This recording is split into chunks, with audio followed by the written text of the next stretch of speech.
I'm so happy to be here. I've been to many of these lectures. I've never given one. So this is my debut at Saturdays with the Saints, yes. And I couldn't ask for a better topic, incorrupt bodies, saintly incorrupt bodies.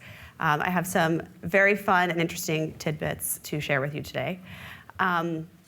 I hope it isn't a shock that I will be discussing dead bodies today, and you might actually see some images of dead bodies. So hopefully we're comfortably between meals, and we'll just go on through. So my aim here is to give an introduction to the phenomenon of incorruptible bodies. So we're going to take a tour of several incorrupt saints, and then I'll end with some reflections on the theological meaning of this phenomenon. But before we start talking about bodies that don't behave as expected after death, we should probably ask, what happens to bodies normally after death? And here's where my research probably put me on a list somewhere. So, the stages of decomposition. I'm going to go through these really quickly, but I think it's really helpful to understand how remarkable it is when this doesn't actually happen to a body after death. So the first stage of decomposition is called self-digestion because the body literally starts eating itself. The body kind of eats itself from the inside out. So the excess of carbon dioxide in the body causes cell membranes to rupture, which releases enzymes that eat cells, right? So the cells essentially begin eating themselves. And then the bacteria that's left in the body begins digesting what is left in the internal organs. The absence of blood flow also causes rigor mortis. So this process begins immediately after death. It starts to happen quite quickly. After that, the next stage is called bloat, and that's when bacteria grow and reproduce and produce gases and push fluids out of the body. At this stage, you see livor mortis, which is when the blood fluid kind of collects at the bottom of the body, depending on how it's lying. There's a pooling of blood. The third stage, putrefaction or active decay, is when the body loses most of its mass. So organs, muscle, skin liquefies. There's a loss of tissue from maggots and bacteria. And this is usually a stage that by the time the body is 10 to 25 days post-mortem is in active decay. Advanced decay is when most soft tissues have decomposed, exposing bones, leaving hair and tendons. And then skeletonization is the longest stage, right, where only dry bones remain. And this one might take up to 5 years or weeks, depending upon the body, where it is and what kind of environmental factors are influencing it. So the timeline of these stages depends a lot on environmental factors.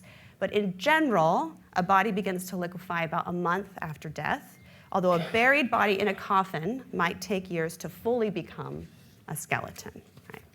So that gives us a little bit of an orientation here. Now, there are, of course, both natural and artificial means of preserving a body after death. Artificial mummification, as practiced by ancient Egyptians and Incan societies, for example, involved a process usually of extracting the organs after death, draining the body of fluid, and essentially desiccating it, just drying it out, so there's only kind of a husk left. A natural process of mummification requires very specific environmental conditions, namely very dry climates, dry, usually hot and dry, but sometimes cold and dry. And the body can rapidly dry out before it fully breaks down. Or peat bogs, right? You've probably seen pictures of the preservation of bog bodies. Peat bogs are acidic enough that they can inhibit bacterial growth and effectively tan the skin and preserve but kind of dry out and leatherize the soft tissues. And of course, in modern times, there are modern preservation techniques like embalming that involve draining the blood and replacing it with a preservative fluid like formaldehyde. But all of these preservation processes have to begin rapidly after death, before the body has begun to decompose. This is really important. And in addition, both natural and artificial mummies are very shriveled, very rigid, and extremely dry. Okay. So how do incorrupt corpses, then, differ from natural or artificially preserved corpses? An incorrupt body, when we talk about bodies that are incorrupt, we're talking about a body that is intact, unusually well preserved after death, without any interventions to preserve the body. This state of preservation also should last a long time after death, decades or longer, often centuries, although it doesn't have to be forever.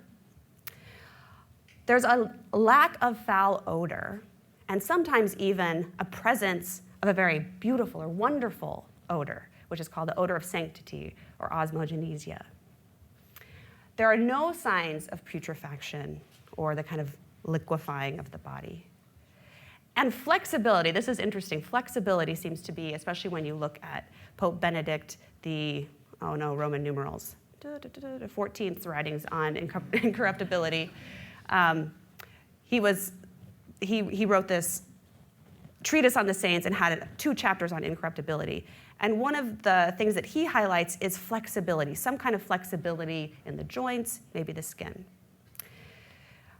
Another feature of incorruptibility, which is important, is that the conditions surrounding the body after death are conducive to decay. In other words, there aren't any clear, obvious environmental reasons for preservation. And this is really important because one of the remarkable things about incorrupt saints is that they come from all over the place. They come from diverse climates, variable environmental conditions. Sometimes they're buried in places where every other body around them decays normally, but they're the only one that doesn't, right? There are also some incorrupt saints that have had delayed burials. In fact, most of the ones I'll be discussing today actually had delayed burials in order to allow for veneration. And delaying burial would normally accelerate decomposition, right? So we'll talk about one of those examples. And even more incredibly, some incorrupt bodies actually resisted deliberate attempts to accelerate decomposition in order to more easily transport the body. This is true of St. Francis Xavier, who we'll talk about, as well as St. John of the Cross. They all had quicklime placed in their caskets in order for the body to be broken down, in order to more quickly get the bones for relics or for transport, right? But the bodies actually resisted the corrosion of quicklime. Right? So if I were to land on a simple, basic definition of incorruptibility, it would be something like this. Incorruptibility is when a body is left in a state that should have led to putrefaction, the liquefaction of the organs and soft tissues, but that didn't happen. And there is no natural explanation or artificial intervention. In other words, an incorrupt body is a body that retains its integrity, a body that remains a body far longer than can be explained naturally. Now, I've been saying the word body, but I will just kind of mention in passing that there are some times where it's just one body part that is left incorrupt, while the rest of the body decays normally. And when this happens, the incorrupt body part is often connected to a special charism of the saint. For example, St. Anthony of Padua's tongue. He was known for his preaching. His jawbone and his tongue were left incorrupt. Right? And St. John Vianney, who's known for his pastoral heart and his care for his flock, has an incorrupt heart. Right? So how does the church regard incorruptibility? The examination of the body continues to be a part of the canonization process. And this is usually when incorruption is first discovered. However, it's no longer considered a miracle indicating sainthood, so it doesn't count as one of the miracles in the process of canonization. It's viewed more as a favorable sign, a kind of extra grace. Something that surprised me when I was researching this topic is how hard it is to actually find good information. There's no centralized record or database of incorrupt saints. The information about these saints and the stewardship of their bodies is very localized. It's in the particular church where the saint's body is, or in the religious order that's associated with the saint. So it's hard even to say exact numbers, but best estimates are that there are around 300 saints that have been found to be incorrupt after death. Now, before we go on to the next part of the lecture, which is the most interesting, I do want to clear up one common misconception, or certainly it's a misconception that I used to have. I think there's often a misconception that incorrupt bodies are bodies that are totally perfect and immune to any kind of damage, almost magically preserved from bodily change. But that's not true. Even though these bodies resist decomposition, they can be damaged, and there are often imperfections that appear over time. Some of the bodies that are initially found to be moist, flexible, and lifelike years after death, eventually, after centuries, look a little dry and discolored in their present-day condition. The bodies aren't immune to temperature changes or extensive human handling or mishandling. So incorrupt bodies aren't invulnerable. They're still bodies. They're fragile. They're capable of being damaged. They're capable of change. And to me, I think that's one of the things that makes this phenomenon more interesting. These bodies are still bodies. And they look pretty dead, I'll be honest. But they don't behave like a dead body in that they don't decompose. Now, there seem to be two general approaches in dealing with the kind of fragility and also the blemishes of incorrupt saints. One approach is to place a protective mask over any parts of the body that are exposed to public view. Usually, the mask is made of wax. This both protects the exposed parts from any kind of damage, but it also kind of smooths out their appearance and gives them a little more of a lifelike appearance. The wax mask is usually made from a cast of the body after it's been exhumed. So it's meant to resemble what the body looked like when it was first discovered to be incorrupt. The other option is to go au natural, or au supernatural, I guess, and do nothing to alter the appearance or cover the body itself, except perhaps to maybe put them behind glass. So we'll have examples of each, although I've mostly included the latter because, well, I prefer realism. Show me the body. So let's look at some saints. The first two that are very well known, and the rest I think that are probably lesser known, whose bodies have been found incorrupt. First, Saint Bernadette, born in 1844 and died in 1879. We know her here, I think, especially at Notre Dame, right? Her statue's in the grotto. There's a beautiful painting of her in the basilica. She's the young visionary of Lourdes, to whom Mary appeared 18 times in 1858, identifying herself to Bernadette as the Immaculate Conception. After these visions, Bernadette entered a religious order at Lourdes when she was 22 years old, and she held duties in the infirmary and the sacristy, and she was pretty sickly. She suffered from tuberculosis and died at the age of 35 during Holy Week in 1879. So this picture here, the kind of oval picture, is a picture of her after death in 1879. In addition to being the young visionary of Lourdes, Saint Bernadette is also one of the most well-known and well-documented modern examples of incorruptibility because she was exhumed 3 times, in 1909, 1919, and 1925. These exhumations that I mentioned, the 3 exhumations, were part of the cause for Bernadette's canonization. And this is a formal process that requires multiple religious and civil authorities to serve as witnesses and provide sworn testimony. Right? So we have a detailed record of sworn testimony of the state of the body for each exhumation. Each time, Bernadette's body was examined by doctors, relics were collected, and there's a detailed record of the state of her body at each exhumation. And I'm going to quote from these directly. The first exhumation in 1909, 30 years after death. Here is a direct quote from the doctor's testimony. The coffin was opened in the presence of the Bishop of Nevers, the mayor of the town, his principal deputy, several canons, and ourselves. We noticed no smell. The body was clothed in the habit of Bernadette's order. The habit was damp, and this is important because, as I mentioned before, moisture actually contributes to decay. Okay, so this was not a dry environment. The face was dull white. The skin clung to the muscles, and the muscles adhered to the bones. The eye sockets were covered by eyelids. The brows were flat on the skin and stuck to the arches above the eyes. The lashes of the right eyelid were stuck to the skin. The nose was dilated and shrunken. The mouth was open slightly, and it could be seen that the teeth were still in place. The hands, which were crossed on her breast, were perfectly preserved, as were the nails. The hands still held a rusting rosary. This last detail is remarkable, right? So the rosary had rusted, while the flesh that held it remained incorrupt. There was also a crucifix that was resting on her chest that was corroded with verdigris. So the objects in her coffin were breaking down, but her body was not. The second exhumation in 1919, so this is now 40 years after her death. Now, after the first exhumation, the sisters washed and reclothed the body after the exam. And this was very nice of them to do, but unfortunately, it actually damaged the body. And she was reburied after that washing. So 10 years later, at the second exhumation, her skin was found to be discolored, likely due to the washing and handling from the earlier exam.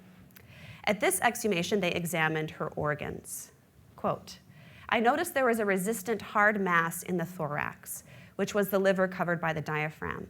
I also took a piece of the diaphragm and the liver beneath it as relics, and can confirm that this organ was in a remarkable state of preservation." This really is remarkable, right? Because it's very early in the process of decay, the organs break down, right? They're one of the first things to kind of liquefy.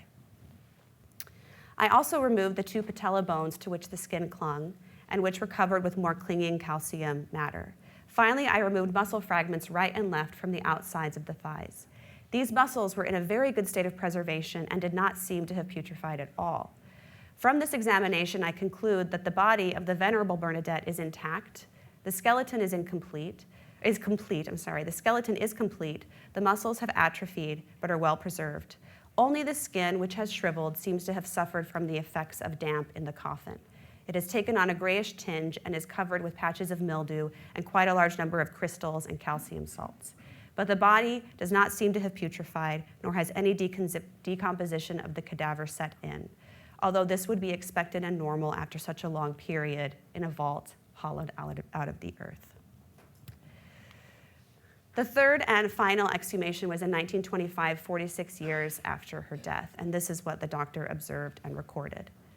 What struck me during this examination, of course, was the state of perfect preservation of the skeleton, the fibrous tissues of the muscle that were still supple and firm, the ligaments, the skin, and above all, the totally unexpected state of the liver after 46 years. I've been trying to think, is there a special charism of the liver that, I don't know. That would mean she never touched a drop of alcohol. I don't know if that's true. One would have thought that this organ, which is basically soft and inclined to crumble, would have decomposed very rapidly or would have hardened to a chalky consistency. Yet when it was cut, it was soft and almost normal in consistency. I pointed this out to those present, remarking that this did not seem to be a natural phenomenon. So during this exhumation, this last one, a cast was made of her hands and face, which were then used to create a wax mask for her face and her hands. So this is how she currently looks there. The body was placed in a glass coffin where it can still be seen today at her convent in Navarre, France. Her body looks like this. Saint Bernadette, pray for us. It's a mask. It's a wax mask, yes. The next saint I want to talk about is St. Francis Xavier, born in 1506, died in 1552. He's another well-known saint who was found incorrupt. Co-founder of the Jesuit order, one of the greatest missionaries of the church, St. Francis Xavier was instrumental in establishing Christianity in the East, especially in India, Malaysia, and Japan. His dream was to evangelize China, but he didn't quite make it. He died in December 1552 in a straw hut on an island just off the southern coast of China, so he could see China, but he never quite got there. After his death, his servants filled his coffin with quicklime to speed decomposition. So quicklime is corrosive. It will kind of burn through the body, reduce it to a sort of sludge.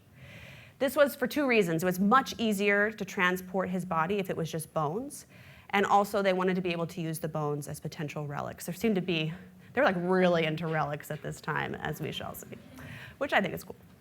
They buried the body for several months, right, with quicklime, thinking, okay, this will decompose it fast, right? But when they exhumed him several months later, they found his body completely whole.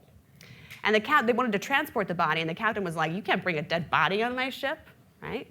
And so one of the men actually cut a piece off of the saint's thigh to show the captain that there was no foul smell, right, that this wasn't your typical dead body. And at that point, the captain agreed. The body was then shipped to Malaysia, where it was removed from the coffin and just reburied without a coffin in the ground. Again, no coffin should accelerate decomposition. They also dug the grave too small, so they kind of just shoved him in there, and they broke his neck and a knee and flattened his nose. He's been through a lot, just wait. Okay. Months later, in August, some Jesuits came and exhumed the body. They saw the damage that the burial had left, but the body was still incorrupt. In fact, they observed flesh blood stains on a pillow that had been under his neck, which was broken. So the body had bled when that happened. The body was then moved again to India, where crowds mobbed to see the body and touch it. And the body is still in Goa, India, and it's brought out about every 10 years for public exposition. So that image on the left is from a public exposition of the corpse in 1995 in India. So the body was moved again, and crowds mobbed to see the body and touch it. This was in 1554, so a full 2 years after his death. And at this exhibition, a Portuguese noblewoman named Donna Isabel Carome, in a fit of devotion, bit off a toe from the saint's right foot and hid it in her mouth, refusing to give it up so she could keep it as a personal relic. Right? But eventually, the toe was reclaimed, and it's now on display at a reliquary, and you can venerate the toe on Fridays and Saturdays. So, I love being Catholic. I love it. All right. After a series of official inquiries, the body's incorrupt state was officially confirmed. St. Francis was finally allowed to rest in his coffin for half a century, until Pope Paul V in 1614 asked for him to be exhumed again because he wanted his right arm. He wanted his right arm to be removed and brought to Rome as a relic. So you can see there's the arm, right, that's separate from the body. And this is what St. Francis Xavier's body currently looks like. At that exhumation, it was observed, so 1614, that his right eye was open and so fresh that he seemed to be alive. And his cheeks were too, and the fingers with which he held the divine sacrament. His body was then held in an open casket, so no glass, nothing. Like it could just be touched freely by pilgrims. And it remained in that state, like for an open casket, for 300 years. 300 years of and pilgrims, as we have seen, get a little excited about saints' bodies, right? So they were touching that body, you can be sure. And it remained open like that for 300 years until 1952, because all of that touching over the centuries had damaged the body. So at that point, they put him behind glass, he's in a glass coffin now. And his remains are still solemnly exposed to the public about every 10 years. There's a procession. The last one, I think, was in 2014. So after all this, right, the quicklime treatment, being reburied and moved and reburied, a too small grave, amputation of limbs, some lady biting off his toe, centuries of rough handling, St. Francis's body still retains its integrity, although it is a little roughed up at this point, right? I mean, he has been through a lot. So, St. Francis of Xavier, pray for us.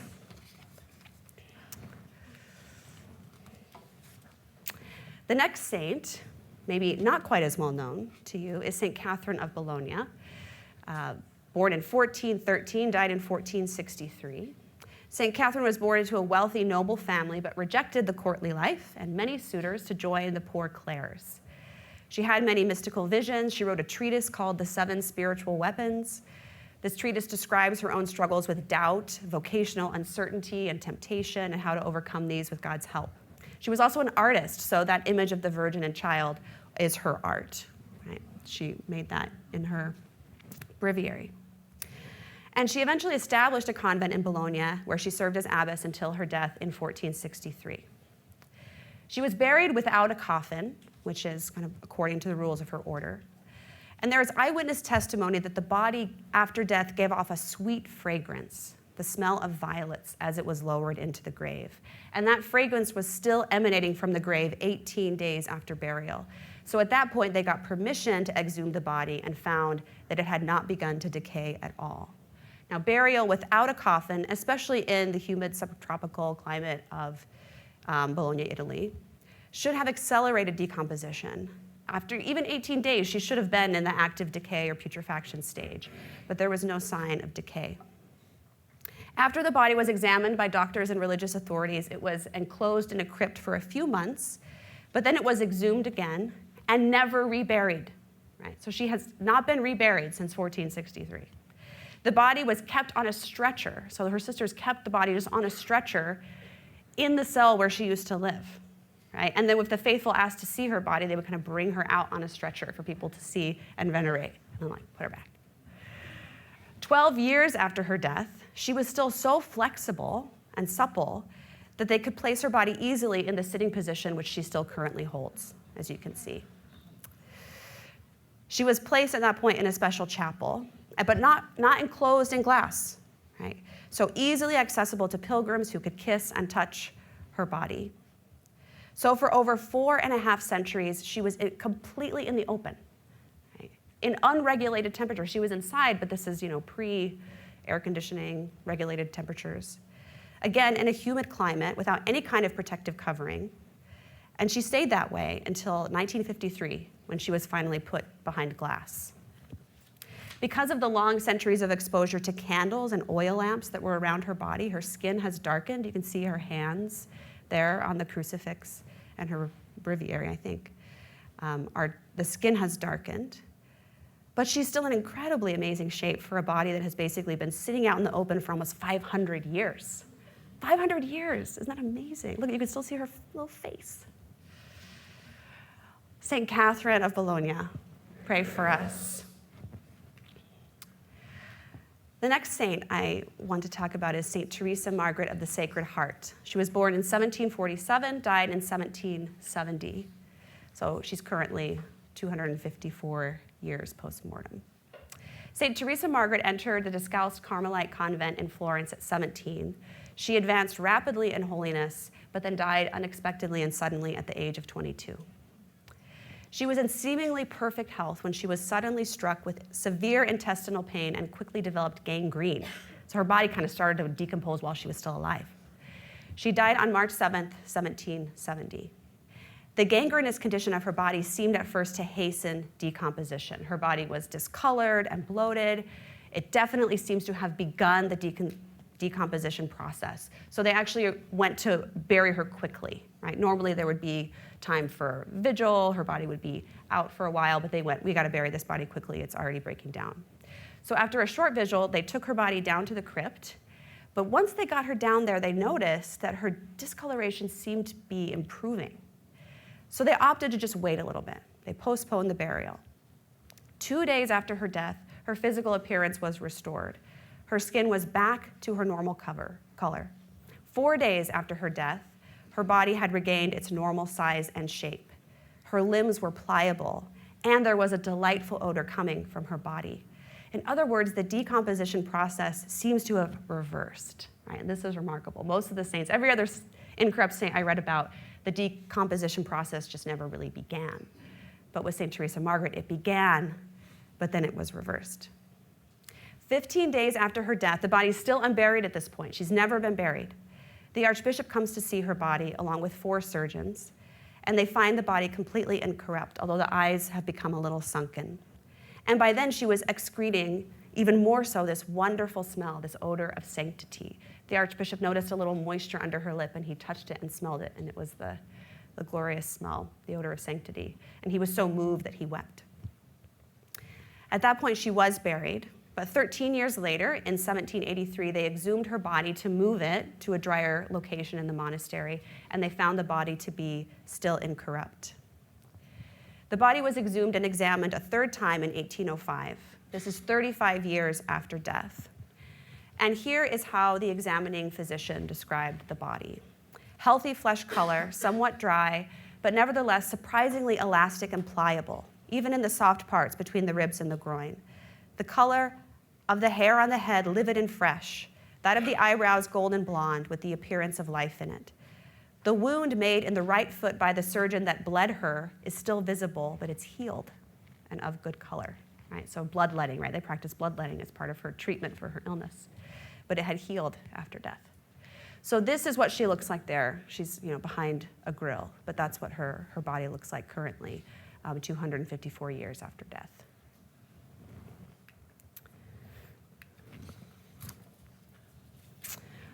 Whoops, let's see. One more note about, so St. Teresa Margaret was canonized on March 19th, 1934. So her body is, Her body has darkened a little bit. It's drier, but it's still completely intact, right? And it's open to public view in the chapel. So this is in the chapel in her monastery in Florence. Right? So you can see her. The final example I want to share with you is someone who has not been declared a saint, at least not yet. But I want to include her because this provides a very recent and fairly local example of this phenomenon of incorruptibility. She's about a day's drive away. Sister Wilhelmina Lancaster, a Benedictine nun and founder of the Sisters of St. Mary, Queen of Apostles in Missouri, died in 2019. She was buried in a simple wooden coffin, no embalming whatsoever. 4 years later, in April 2023, her sisters exhumed the body. They were going to inter it elsewhere in a new chapel that they had built. So they were just moving it. But they found her body intact. They told diocesan officials, and word began to spread. And by late May 2023, tens of thousands of pilgrims had come to see the body. The Diocese of Kansas City St. Joseph opened an official investigation. And the bishop commissioned a team of medical experts to study the body, including a coroner, a doctor of pathology, and 2 other medical doctors. And the final report was released just weeks ago, on August 22nd, 2024. The investigative team concluded that Sister Wilhelmina's body was, quote, notable for a lack of any detected features of decomposition, and that, quote, the condition of her body is highly atypical for the interval of nearly 4 years since her death, especially given the environmental conditions and the finding in associated objects. So when they examined the body, the lining of the casket had deteriorated completely, right? But her body and her habit were completely intact. So the team examined the body and the casket, but they also examined soil conditions, and they interviewed eyewitnesses, right? And they reported a lack of any environmental or other external factors which could likewise account for highly unusual results. Now, what's interesting about Sister Wilhelmina's case, aside from the obvious, is that before this, she was not really known outside of her community, right? Most incorrupt bodies are discovered because they're part of the canonization process. They're already kind of thought, this person might be a saint, we should check out their body, right? But for her, it's almost like maybe the process will be reversed if she ever is canonized, right? Because her body was discovered not because of an open cause for canonization, but just because they needed to move it. Right? Now, incorruptibility, as I mentioned earlier, is not enough in itself to open a cause for canonization, but it certainly is a profound and favorable sign.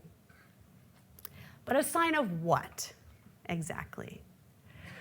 I'd like to conclude with some brief reflections on the theological significance of this phenomenon. What do these bodies mean? If they are signs, what do they signify? First, I think these bodies tell us, they give us a profound reminder that the body matters. In the Catholic faith, the body is sacred. Our bodies are not cages or meat suits from which our true selves will eventually be freed. Our bodies carry eternal significance. Think of all the central mysteries of the Christian faith. The incarnation, right? The second person of the Trinity becoming a body. The crucifixion, he offers his body as a sacrifice of love. The resurrection, he raises that body, restores that body from the dead. And even the ascension, right? I can't forget the ascension. He takes the body with him. He isn't don't need this whole thing anymore, Think about the Eucharist, the center of Catholic worship, how every Sunday Christ becomes a body again for our sake, and we receive his body into our own, not just symbolically, not just spiritually, but bodily.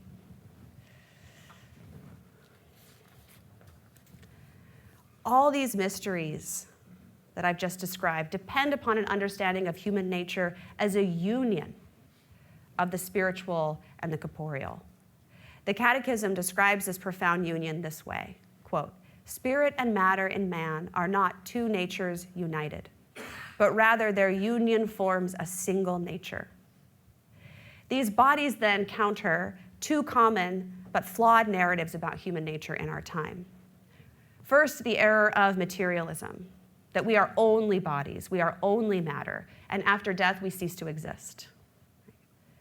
Well, these bodies point to the reality of the spiritual that has an effect on the body. Another error in our time, you might call the dualist error, or maybe the Gnostic error, that the body isn't who I really am. Who I really am is an immaterial soul or conscious mind, and it's only the immaterial part of me that lives on. But these bodies counter dualism by signifying that the body is integral to the person. And these bodies also counter materialism by signifying the enduring reality of the person that does not end in death. In his account of the fall, Saint Athanasius describes God as giving the first humans an added grace that lifts them out of their state of mortality and corruptibility. Living fully in this grace, their bodies were protected from the corruption of death. But then when sin disrupted that grace, they reverted back to the natural state of mortality and corruption. Salvation is not salvation from embodiment, freedom from our bodily nature.